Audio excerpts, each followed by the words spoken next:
कैसे हैं आप लोग। आपका सभी एस्पिरेंट्स का जो यूपीपीसीएल या यूपी ट्रिपल एससी या और कोई भी जो एग्ज़ाम दे रहे हैं, आपका अपने यूट्यूब चैनल प्रगति की पे आपका बहुत बहुत स्वागत है। तो मैं आपकी दोस्त और होस्ट शिल्पी आपके लिए लेके आई हूँ एमसीक्यूज़ की वो सीरीज़ जिसका आप वेट कर रही थी। तो जो मैंने कल से ही स्टार्ट की है एमसीक्यूज़ की सीरीज़, आपका मॉक टेस्ट जो आपका यूपी ट्रिपल एससी और यूपीसीएल असिस्टेंट अकाउंटेंट के एग्ज़ाम में काम आने वाले हैं वो क्वेश्चंस, क्योंकि आपका यूपी ट्रिपल एससी का भी एग्ज़ाम डेट आपकी डिक्लेयर हो चुकी है और यूपीपीसीएल असिस्टेंट अकाउंटेंट की एग्ज़ाम डेट भी आपकी डिक्लेयर हो चुकी है। तो ये दोनों एग्ज़ाम आपके सर पर हैं। तो इन दोनों की मॉक टेस्ट सीरीज़ मैंने कल से स्टार्ट की है। जो कल वाली मेरी वीडियोज़ हैं आप मेरी प्लेलिस्ट पे जाकर देख सकते हैं, मैंने वहाँ लिंक डाल रखा है। तो आज की ये वीडियो शुरू करते हैं। आज के फ़िलहाल के लिए मैं लाई हूँ आपके लिए कंप्यूटर के कुछ क्वेश्चंस जो आपके बहुत काम आने वाले हैं। तो स्टार्ट करते हैं। सबसे आपका पहला क्वेश्चन है, निम्न में से किस नेटवर्क टोपोलॉजी में प्रत्येक कंप्यूटर और नेटवर्क डिवाइस एक ही केबल से जुड़े हुए होते हैं? एक ही केबल से जुड़े हुए होते हैं। तो वो है आपकी बस टोपोलॉजी। जो बस टोपोलॉजी में है, बस टोपोलॉजी आपकी एक टोपोलॉजी है जिसमें केवल एक ही तार का प्रयोग होता है, उसी से सारे कंप्यूटर्स को आपस में जोड़ा जाता है। तार के शुरू में और लास्ट में एक विशेष प्रकार की डिवाइस लगी होती है जिसे हम कहते हैं टर्मिनेटर। बस की एक तार होती है, उसके स्टार्टिंग में और लास्ट में एक डिवाइस होती है, उसे हम कहते हैं टर्मिनेटर। नेक्स्ट क्वेश्चन पे आते हैं। Network topology in which concept of central node is used for rebroadcasting of signal received from peripheral mode। परिधीय बिंदु से प्राप्त संदेशों के पुनः प्रसारण हेतु केंद्रीय बिंदु संकल्पना का प्रयोग किस नेटवर्क टोपोलॉजी में किया जाता है? तो किस नेटवर्क टोपोलॉजी में किया जाता है? वो है आपका स्टार टोपोलॉजी। स्टार टोपोलॉजी में क्या होता है? परिधीय बिंदु से प्राप्त जो संदेश होते हैं पुनः प्रसारण के लिए केंद्रीय बिंदु संकल्पना का प्रयोग किया जाता है। किसमें? स्टार टोपोलॉजी में, स्टार टोपोलॉजी नेटवर्क में। नेक्स्ट क्वेश्चन पे आता है। The topology in which every node is connected only to its immediate neighbours is called. ये कौन सी वो टेक्नोलॉजी है जिसमें क्या होता है, जिसमें हर नोड एक दूसरे नोड से, जिसमें जो हर एक कंप्यूटर है, नेटवर्क है, वो कुछ भी है, वो उसके पास वाले, उसके नेबर से, ऐसे टोपोलॉजी उसमें प्रत्येक नोड अपने निकटतम पड़ोसियों के साथ जुड़ा हुआ होता है। तो वो टोपोलॉजी आपकी कौन सी है? वो है आपकी रिंग टोपोलॉजी। कौन सी? आपकी रिंग टोपोलॉजी। जो टोपोलॉजी है, मैं आपको इस पर एक्सप्लेनेशन दे सकती हूँ। जो टोपोलॉजी है जिसमें जो प्रत्येक नोड है वो अपने निकटतम पड़ोसी के साथ जुड़ा हुआ होता है, उसे क्या कहते हैं? उसे हम कहते हैं रिंग टोपोलॉजी। और ये कौन से स्ट्रक्चर में होता है? ये सर्कुलर, मतलब ये होल स्ट्रक्चर में होता है। आप ऐसे नेटवर्क मान लीजिए, एक नेटवर्क यहाँ है, एक नेटवर्क यहाँ है, एक नेटवर्क यहाँ है, एक नेटवर्क यहाँ है, एक नेटवर्क यहाँ है और एक नेटवर्क आपका यहाँ है। ये ऐसे आपस में जुड़े हुए होते हैं नेटवर्क। अगर किसी होस्ट या डेटा रिसीव करने के होस्ट होकर डेटा को रिसीवर के पास पहुँचाता है। रिंग टोपोलॉजी में अगर कोई होस्ट फेल हो जाता है, मान लो अगर ये फेल हो गया, तो क्या होगा? पूरी की पूरी हमारी जो टोपोलॉजी है वो फेल हो गई, क्योंकि ये सारे नेटवर्क आपस में जुड़े हुए होते हैं। अब आते हैं हम नेक्स्ट क्वेश्चन पे। इनमें से कौन सी नेटवर्क टोपोलॉजी एक केंद्रीय कंप्यूटर प्रदान करती है जिसे शेष कंप्यूटर सीधे जुड़े हुए होते हैं? वो कौन सी नेटवर्क टोपोलॉजी जिसमें मान लो एक कंप्यूटर हमने दे दिया और उसी पे सारे कंप्यूटर आपके जो हैं एक दूसरे से जुड़े हुए हो गए? तो वो कौन से हैं आपके? तो वो है आपकी स्टार टोपोलॉजी। स्टार टोपोलॉजी में क्या है? स्टार टोपोलॉजी में एक ये नोड होता है बीच में, जिससे सारे कंप्यूटर आपस में जुड़े हुए रहते हैं। इसमें इसमें यदि पहले नोड को सूचनाएं सेकंड नोड से लेना है तो हमेशा सेकंड नोड पहले नोड को केंद्रीय नोड, अगर मान लो इसे कोई सूचना देना है तो पहले ये क्या करेगा, पहले इससे सूचना लेगा फिर इसे सूचना देगा। ये है आपकी कौन सी है, ये है आपकी स्टार टोपोलॉजी। स्टार टोपोलॉजी में सभी होस्ट डिवाइस को एक सेंट्रल डिवाइस से कनेक्ट किया जाता है। सेंट्रल डिवाइस कोई भी इस्तेमाल की जाती है जैसे कि स्विच। सेंट्रल डिवाइस और होस्ट में, सेंट्रल डिवाइस में और होस्ट में क्या होता है, पॉइंट टू पॉइंट कनेक्शन होता है, पॉइंट टू पॉइंट कनेक्शन होता है। स्टार टोपोलॉजी में यदि सेंट्रल डिवाइस फेल हो जाए, अगर ये फेल हो जाए तो क्या होगा, ये पूरी की पूरी आपकी नेटवर्क जो है वो फेल हो जाएगा। तो स्टार टोपोलॉजी की एक विशेषता है कि यदि कोई होस्ट विफल हो जाए तो उसका पूरे नेटवर्क पर कोई प्रभाव नहीं पड़ता, होस्ट को आसानी से ऐड या रिमूव कर सकते हैं। मान लो मैं आपको बताती हूँ, मान लो ये हमारा ये होस्ट है, मान लो ये हमारा केंद्रीय नोड है, सेंट्रल नोड है और इसके डिवाइस हैं। अगर ये फेल हो जाता है तो हम इसे आसानी से हटा सकते हैं, इसे हम रिमूव कर सकते हैं, इसे हम रिमूव कर सकते हैं और बाकी को हम ला सकते हैं, इसके इन पर कोई असर नहीं पड़ेगा। अब आते हैं नेक्स्ट क्वेश्चन पे। The topology in which every node is connected only to its immediate neighbours, to its immediate neighbours, उसे क्या कहते हैं हम, रिंग। इसका आंसर क्या है हमारा, इसका आंसर है रिंग टोपोलॉजी। रिंग टोपोलॉजी एक नेटवर्क टोपोलॉजी है जिसमें प्रत्येक नोड दो अलग अलग नोडों से जुड़े होते हैं। यह बस टोपोलॉजी की अपेक्षा अच्छा होता है। यह रिंग टोपोलॉजी जो है वो बस टोपोलॉजी के कंपैरिजन में अच्छा होता है, क्योंकि अपने निकटतम क्योंकि ये टोपोलॉजी है प्रत्येक नोड अपने निकटतम पड़ोसी के साथ जुड़ा हुआ होता है। नेक्स्ट क्वेश्चन पे आते हैं। टेलीफोन नेटवर्क के तारों पर टेलीफोन नेटवर्क के तारों पर डेटा संचारण द्वारा इंटरनेट उपलब्ध कराने के लिए कौन सा प्रौद्योगिकी इस्तेमाल किया जाता है, किसमें टेलीफोन नेटवर्क के तारों पर डेटा संचारण द्वारा इंटरनेट, जो टेक्नोलॉजी है वो technology use to provide internet by transmitting data over wires of telephone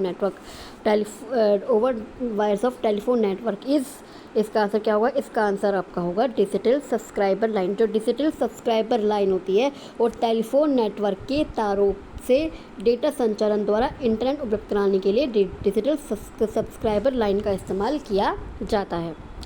next question पे आते हैं। ISDN is telecommunication technology where, ISDN एक टेलीकम्युनिकेशन टेक्नोलॉजी होती है, उसका क्या काम होता है, ISDN का काम होता है आपका voice, video and data all are transmitted simultaneously, ध्वनि वीडियो और डेटा साथ साथ संचारित होते हैं। मीन्स वॉइस भी चलती है, वीडियो भी चलती है और डेटा भी साथ साथ संचारित होते हैं। ISDN इसे हम क्या कहते हैं, इसे हम कहते हैं इंटीग्रेटेड सर्विसेज डिजिटल नेटवर्क। इसे हम क्या कहते हैं, इसे हम कहते हैं integrated digital services, integrated services digital और क्या होगा, नेटवर्क। इसे हम क्या कहते हैं, इसे हम कहते हैं इंटीग्रेटेड सर्विसेज डिजिटल नेटवर्क कहते हैं हम ISDN को क्या कहते हैं, ये डिजिटल टेलीफोन सेवा। ये क्या मतलब, आप खुद ही सोचिए, जिसमें वॉइस भी हो, वीडियो भी हो, डेटा भी हो, तो उसे क्या कहते हैं, एक अंतर्राष्ट्रीय मानक है। ये डिजिटल टेलीफोन सेवा प्रदान करने का एक अंतर्राष्ट्रीय, एक इंटरनेशनल मानक है। नेक्स्ट क्वेश्चन पे आते हैं। डायल अप कनेक्शन के डेटा स्थानांतरण की अधिकतम गति कितनी हो सकती है, किसकी डायल अप कनेक्शन के डेटा स्थानांतरण की गति कितनी हो सकती है, वो हो सकती है 56 kbps। Dial up data connection की मैक्सिमम गति कितनी होती है, 56 kbps होती है। नेक्स्ट क्वेश्चन पे आते हैं। द्विदिशी बाई डायरेक्शनल बफर, उदाहरण क्या है, data bus buffer. By directional buffer by directional buffer. उदाहरण के लिए क्या है, डेटा बस बफर। उसका उदाहरण क्या है, डेटा बस बफर को क्या कहते हैं, उसको कहते हैं ट्रांसीवर्स। उसको कहते हैं transceivers. Trans receiver, transmitter. Transceivers क्या होता है, ट्रांसमीटर और रिसीवर। एक ट्रांसमीटर होगा और एक रिसीवर होगा, आप इन दोनों को जोड़ लीजिए, ट्रांसमीटर और रिसीवर। उसके समूह को क्या कहते हैं, उसके समूह को कहते हैं ट्रांसीवर्स। जैसे क्या इसका एग्जांपल क्या होते हैं, जैसे मान लो कार्डलेस हो गया, टेलीफोन हो गया, स्पीकर हो गया, फ़ोन हो गया, मॉडेम हो गया, ये इसके एग्जांपल्स हैं। नेक्स्ट क्वेश्चन पे आते हैं, एक प्रॉक्सी क्या होता है। एक प्रॉक्सी क्या होता है, प्रॉक्सी क्या होता है।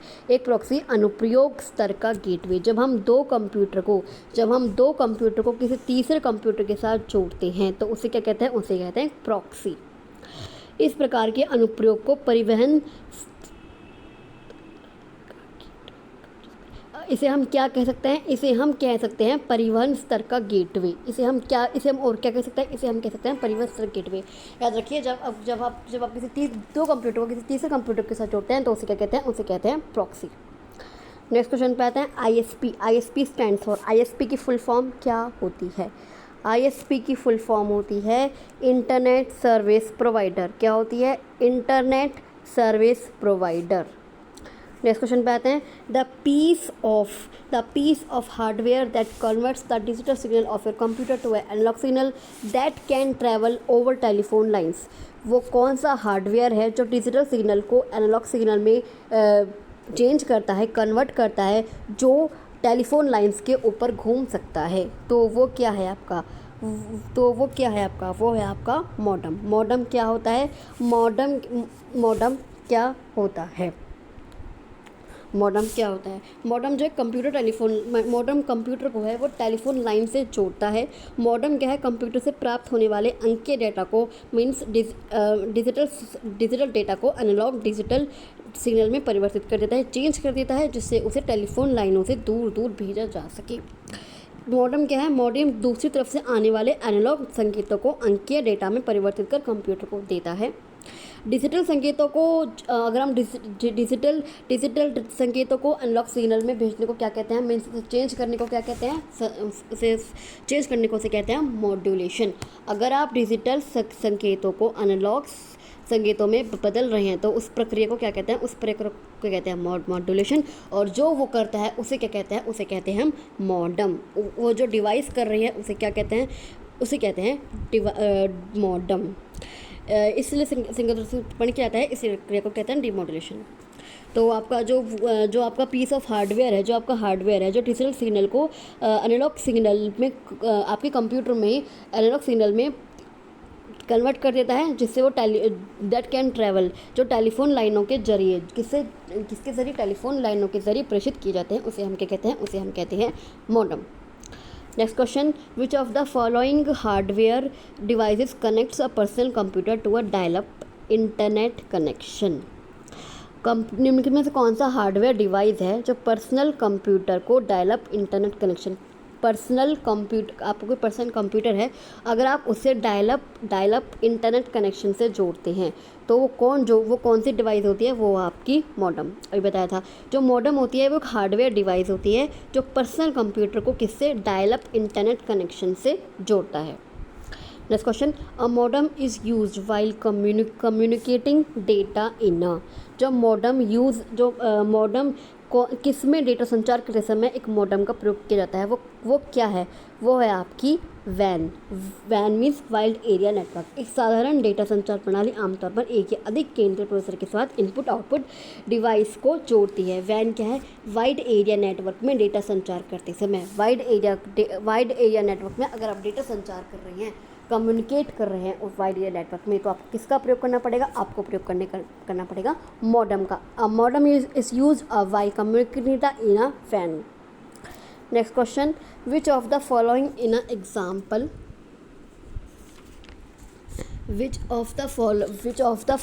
Example of communication device. भाई कीबोर्ड से कोई कम्युनिकेशन नहीं होता, माउस से कोई कम्युनिकेशन नहीं होता, प्रिंटर से कोई कम्युनिकेशन नहीं होता, पर आपका मॉडेम से कम्युनिकेशन होता है। किसका? मॉडेम से आपका कम्युनिकेशन होता है। कम्युनिकेशन डिवाइस का एक ऐसा हार्डवेयर होता है मॉडेम, जिससे हम डेटा को एक स्थान से दूसरे स्थान पर भेज सकते हैं।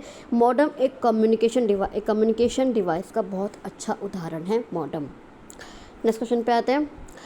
एन्क्रिप्टेड डेटा को वापस उसके मूल रूप में बदलने के लिए उपयोग की जाने वाली तकनीक को क्या कहते हैं? अगर आप इनक्रिप्टेड डेटा को उसके ओरिजिनल फॉर्म में अगर आप चेंज कर रहे हैं तो उस टेक्निक को हम क्या कहेंगे? उसको हम कहेंगे डिक्रिप्शन। डिक्रिप्शन क्या है? डिक्रिप्शन एक ऐसी विद्या है, एक ऐसी टेक्निक है जिससे हम इनक्रिप्टेड डेटा को उसके ओरिजिनल रूप में चेंज कर सकते हैं, परिवर्तित कर सकते हैं। नेक्स्ट क्वेश्चन, मॉडेम का क्या कार्य होता है? मॉडेम का क्या कार्य होता है? यह डिजिटल, अभी आपको बताया था, आपको याद हो जाना चाहिए। यह डिजिटल सिग्नल को एनालॉग सिग्नल में या एनालॉग सिग्नल को डिजिटल सिग्नल में चेंज कर देता है। मॉडेम क्या कार्य करता है? मॉडेम एक हार्डवेयर डिवाइस है। सबसे पहले याद रखिए मॉडेम क्या है? मॉडेम एक हार्डवेयर डिवाइस है जो एनालॉग डेटा को डिजिटल में या डिजिटल डेटा सिग्नल को एनालॉग या डिजिटल डेटा को एनालॉग डेटा में परिवर्तित कर देता है। नेक्स्ट क्वेश्चन, DAC का पूरा नाम क्या है? DAC आपके फुल फॉर्म पूछे, फुल फॉर्म भी एग्जाम में बहुत आती है। UPSSC के एग्जाम में भी फुल फॉर्म्स बहुत आती हैं और आपका UPPCL असिस्टेंट अकाउंटेंट के एग्जाम में भी फुल फॉर्म्स बहुत आती हैं कंप्यूटर में। तो DAC का पूरा नाम क्या है? DAC का पूरा नाम है digital to analogue converter. DAC का पूरा नाम क्या है? डिजिटल टू एनालॉग कन्वर्टर होता है। DAC डिजिटल सिग्नल को एनालॉग सिग्नल परिवर्तित कर देता है। किसको? एनालॉग सिग्नल को। मॉडेम क्या है? डेटा को परिवर्तित करता है। और DAC क्या है? DAC आपको डिजिटल सिग्नल को किस में परिवर्तित कर देती है? एनालॉग में परिवर्तित कर देती है। नेक्स्ट क्वेश्चन पे आते हैं। विच of the following example of wireless client आपका EADs जो वायरलेस मीन्स आपका PDA जो होता है वो भी आपका वायरलेस होता है, लैपटॉप होता है वो भी आपके वायरलेस होते हैं, मोबाइल फ़ोन्स क्या होता है वो भी आपके वायरलेस होते हैं। तो इसका क्या आंसर क्या होगा? इसका होगा all of the above. Connectivity से आशय इंटरनेट से जुड़ने के लिए बहुत सारे वायरलेस कनेक्शन आते हैं इंटरनेट से जुड़ने के लिए, जैसे PDA हो गया, लैपटॉप हो गया, मोबाइल हो गया, ये आपके वायरलेस क्लाइंट्स हैं। नेक्स्ट क्वेश्चन पे आते हैं। The first network that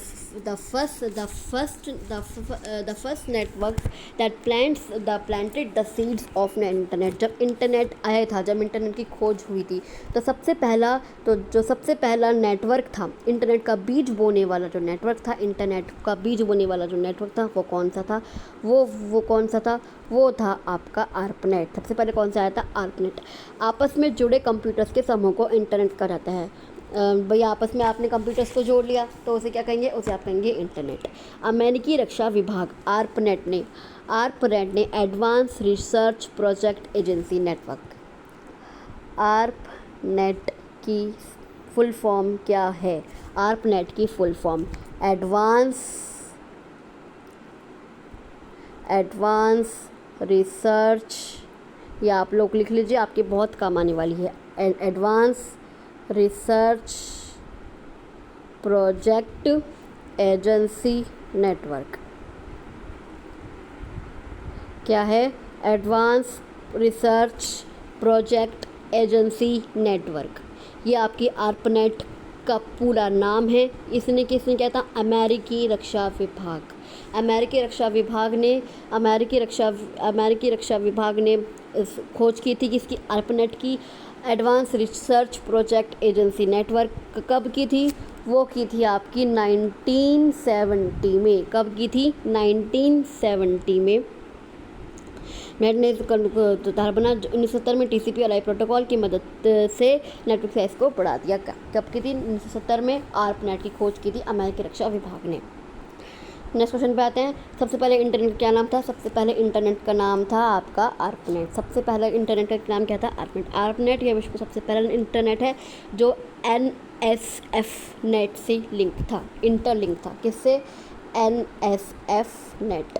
ARPANET आपका किससे इंटरलिंक था? NSF नेट से आपका इंटरलिंक था ARPANET। नेक्स्ट क्वेश्चन पे आते हैं, भारतीय आईटी अधिनियम कब लागू किया गया? भारतीय आईटी अधिनियम आपका लागू किया गया था जून 2000 में। सूचना तकनीक अधिनियम भारतीय संचार द्वारा एक अधिनियम है जो कब 17 अक्टूबर 2000 को पारित हुआ था। 27 अक्टूबर 2009 को घोषणा द्वारा इसे संशोधित किया गया। मीन्स जो पारित हुआ था वो हुआ था आपका 2000 में। कब? 17 अक्टूबर। जो भारतीय आईटी अधिनियम जो आपका पारित हुआ था, जो आपका लागू हुआ था, वो हुआ था आपका 17 अक्टूबर 2000 में।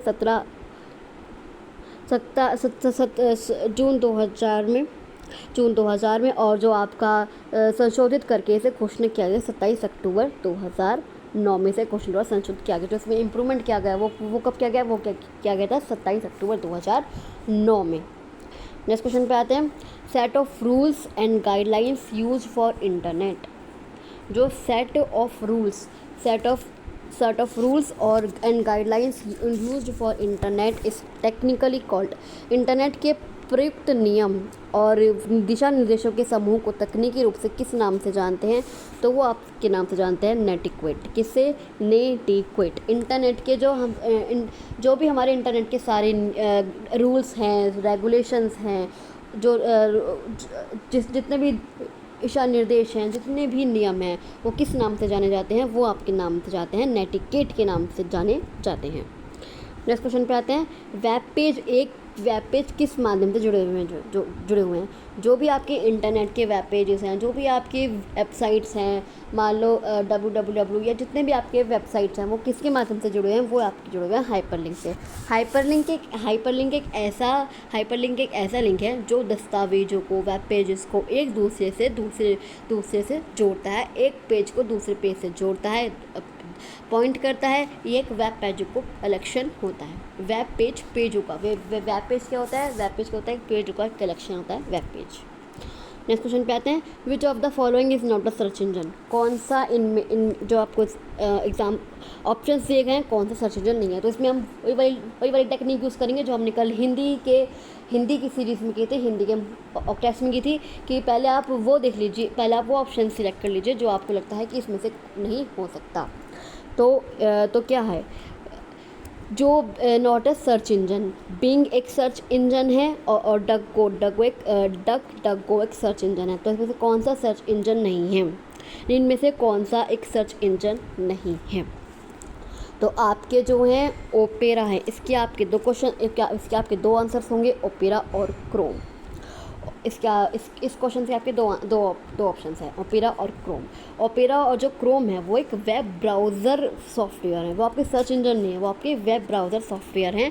ये है मोबाइल के लिए हिंदी साइटें पढ़ने के लिए सर्वश्रेष्ठ वेब ब्राउज़र है। जो आपके क्रोम और ओपेरा हैं वो आपके हिंदी साइट पढ़ने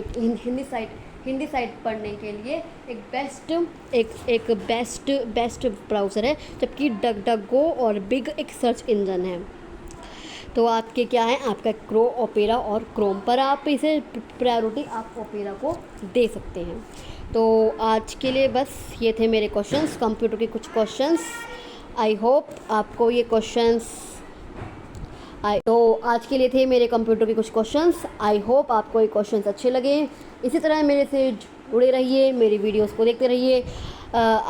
मुझे पूरा यकीन है कि आपको मेरे क्वेश्चंस, मेरे आंसर ज़रूर अच्छे लगे होंगे। तो अभी के लिए बस इतना ही। आपसे जल्दी मिलती हूँ एक नए मॉक टेस्ट, एक नई MCQ सीरीज़ के साथ।